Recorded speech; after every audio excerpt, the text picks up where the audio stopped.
तो नमस्कार दर्शक बंधु चक्रधर इनफोरे आपण को बहुत बहुत स्वागत करुच्ची। तो दर्शक बंधु देखंतु आवास घर 2024 जो आप्लिकेशन टी लॉन्च होता जोटा आप्लिकेशन पंचायत राज मंत्री बा पानीय जल मंत्री कौन गला डिसीजन नेले जो डिसीजन टा कौन गला प्रति पंचायत मध्य नोटिस कराला आ कलेक्टर कौन गला गोटे नोटिस आसाला जोटा प्रति जिलार कलेक्टर पाखु कौन नोटिस आसला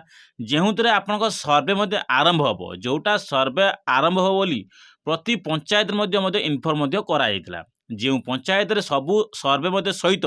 प्रति पंचायत को बा प्रति ब्लॉक को गोटे गोटे सर्वे करने गोटे टीम करा जो टीम को अधिक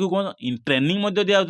जो अधिकारी ट्रेनिंग दिया क्यों बाबद को ना पीएम आवास योजना 2024 जो आप्लिकेशन लॉन्च होती किपरि ऑनलाइन आवेदन करेंगे लोक मानक सचेतन करेंगे जनइबे किपरि ऑनलाइन आवेदन कराए से किपरि सर्वे वेरिफिकेशन करेंगे तो सबकुछ सर्वे करने ट्रेनिंग ऑफिसर दि जाता जो सर्वे कहते जो मानकर जॉब कार्ड नहीं से घर पाइपर ना तो एक्चुअली समस्त जॉब कार्डटा आवश्यक पड़ुची कहीं देखूँ आपणकर घर काम कले आपणकर निश्चित भाव आपणकर जॉब कार्ड आवश्यक हम कहीं आपणकर सबकिछि पैसा प्राय जॉब कार्ड को ही आसब जदि आपण मानकर जॉब कार्ड नहीं ताले केउ ना रे जॉब कार्ड करेंगे जॉब कार्ड करने आपण मानकर ऑनलाइन रे आवेदन करिया पूर्व जॉब कार्ड दरकार कि नहीं ना आपण ऑनलाइन रे घर पीएम आवास घर ऑनलाइन रे आवेदन कर साइला परे जदि आपण जॉब कार्ड अप्लाई करूचंती ताने ऑनलाइन रे अप्लाई हो पार कि नहीं जॉब कार्ड सबकि आपन को यही इनफॉर्म जनइबी ता सहित आपनकर ऑनलाइन रे डॉक्यूमेंट सब कौन लगे सबकि आपन को यही वीडियो कहमी से वीडियो को जमा भी स्किप करूँ ना जदि चैनल को नुआ कर तेबे चैनल को लाइक एंड सब्सक्राइब करदे। तो दर्शक बंधु देखंतु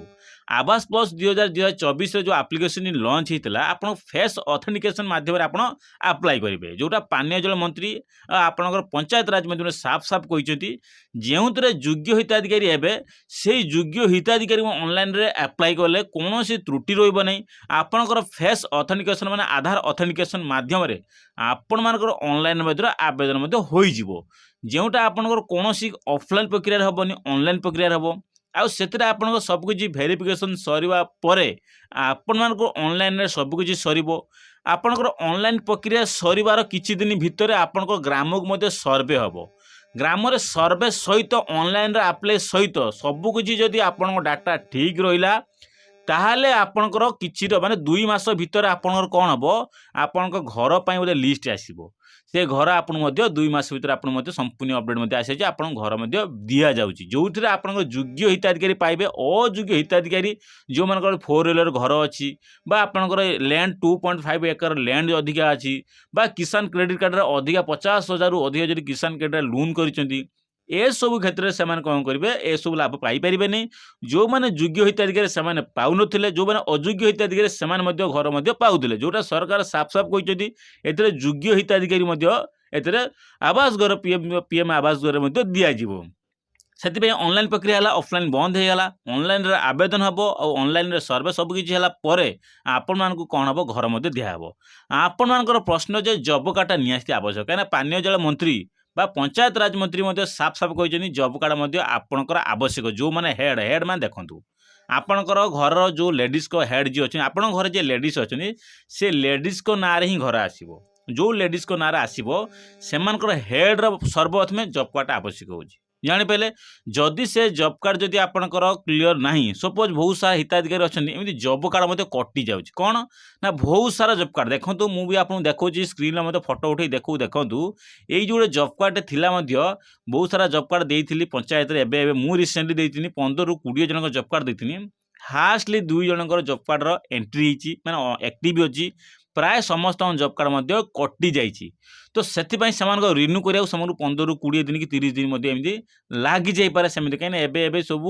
अपडेट चलती जो सबकि धीरे धीरे कम चली तो से सब दृष्टि आप सपोज आप घर पलि आइला आपण पीएम आवास घर सपोज आसला आप जॉब कार्ड जो कम करा जॉब कार्ड आवश्यक पड़ो से समय आप जॉब कार्ड पाइबेनि कहीं ना आप भावुते मोर जॉब कार्ड अच्छी किंतु से जॉब कार्ड कटि जाइथिबो तो सेसबू दृष्टि आपन को गोटे राय देमी आपण एबे जॉब कार्ड सब रेडी कर रखु माने आपण जॉब कार्ड आपण डॉक्यूमेंट सहित कहले समान आपण जॉब कार्ड रेडी करूँ जदि जॉब कार्ड कटि जाइए आपणकर निज पंचायत एनआरजीएस ऑफिसर सहित जोगाजोग करूँ और से सहित जोगाजोग करके आपणकर कौन हम ना घर पर अप्लाई करिया पूर्व जॉब कार्ड रेडी कर दिखाँ जो आप भावुँ हाँ मुझे योग्य मुझे निश्चित भाव में घर पाइबी आपड़ से ही ये जॉब कार्ड अंतर्भुक्त हो पारे जॉब कार्ड करदे आपण घर सर्वे सरी सहित घर लिस्ट आसला आपण घर पाइले आपण जॉब कार्ड एंट्री हो तो से सब दृष्टि जॉब कार्ड पर आपंकर एनआरजीएस ऑफिसर को जावा पूर्व आपन यही सब डॉक्यूमेंट नहीं जी तो मैंडेटरी रोचे आपन डॉक्यूमेंट आधार कार्ड मैंडेटरी जो आधार कार्डटा नेबे आपणकर एंट्री करी आपन नाम जॉब कार्डटी से जॉब कार्ड रे आपणकर मोबाइल नंबरटे लिंक हेबो और आपन आधार कार्ड रे सेम मोबाइल नंबर लिंक होई तो दरकार या कहया गले आपन आधार कार्ड रे जो मोबाइल नंबर लिंक अछि सेटा आधार कार्ड रे जो मोबाइल नंबर लिंक अछि सेही नंबरटा आपन जॉब कार्ड मध्ये एंटर करिवे जानि पाइले आ ता सहित भोटर कार्ड कंपलसरी लागिवो जानि नियंतु आधार कार्ड भोटर कार्ड आ आपनकर बैंक अकाउंट डिटेल जोटा बैंक अकाउंट रो आधार कार्ड रो जो मोबाइल नंबर लिंक अछि सेम जिनस गुटे मोबाइल नंबर लिंक हेता दरकार आ आपनकर बैंक अकाउंट जो डिबिट बैंक छिबा दरकार आपन आधार कार्ड सहित गोटे डिबिट बैंक थाए सपोज से बैंक टी आपन डिबिट बैंक होइतबा आवश्यक तो ए सब डॉक्यूमेंट हैला परे आपन निश्चित भाव आपन कोन करियो ऑनलाइन में आवेदन करके सुरखुरे आपन मध्ये निश्चित भाव कोनोसी भी आपनकर झिंझट हेबोनी आपन मध्ये ऑनलाइन आवेदन करके सब किछि मध्ये पाई परिबे जानि पाइले तो से सब दूसरे जदि चैनल को नुआ करि आछंती तबे चैनल को लाइक एंड सब्सक्राइब करिवे कहीं बहुत सारा लाइक कमेंट सब्सक्राइब कले निश्चित भाव में आगू नुआ नुआ अपडेट आनी पारिमी तो से चैनल को बहुत